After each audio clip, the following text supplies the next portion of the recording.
Mukhang naging short, ano ka? Short, ano? Shortcut, no? Ay, yung up and down mo kaya, yung ginagawa mo rito tayo. Diyan, no? Yung up and down. Oo, kaya pa. Isa, wahed. Oh, itnen. Talata. Oh. Arba. Kamsa. Kamsa. Kamsa. Oh. Sikta. Sekta. Abang galing nga, alam pa. Saba. Taba, oh, galing nga. Kamanya. Hoy, galing nga. Alam niya yung 8 ah. Tesa, siyam.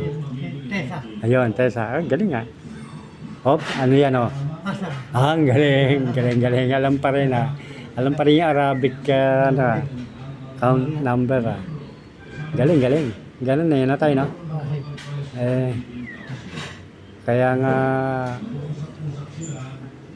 yung mga Arabo nagtataka sa Pilipino, madaling matuto eh. Oo nga eh. Oh. Kaya mabilis sila sa Pilipino. Oo. Saka sa ano tayo, yung pagkuha ng license. Isipin mo yung mga nakasabay kong kumuha ng lisensya tayo. Ha? Taon na ang binilang, hindi pa sila makapasa.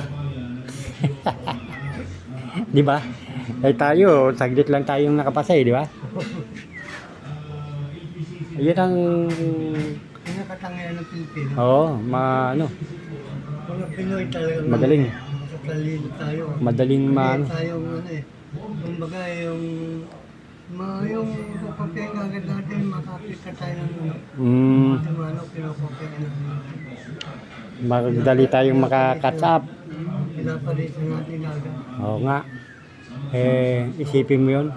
Katagal nilang nagkukuha ng lisensya. Kasi, ang pagkuha ng lisensya, ano eh, matindi yung kwandun tayo, no? Yung kanilang mga training para makakuha ng license. Yung mga paglubok yung mga ano yan. May actual driving at saka may written exam. Tapos, actual yan. Tapos yung pag-parking, no? Na kailangan may papasok mo yung sasakyan ng horizontal park na hindi tatama sa kun. Yung trasabante. Oo. No? Kung paano... Kaya lang ini-implement nila without using side mirror, no? Titingin ka lang ng pag ganun. Side mirror. Walang titingin sa side mirror, binabawal nga nila eh. Gusto nila yung titingin ka sa likod na ganoon, kung atras ka. Tapos ipapasok mo yung sasakyan. US standard nga. Pero yung mga professional sa mirror sa nakatingin.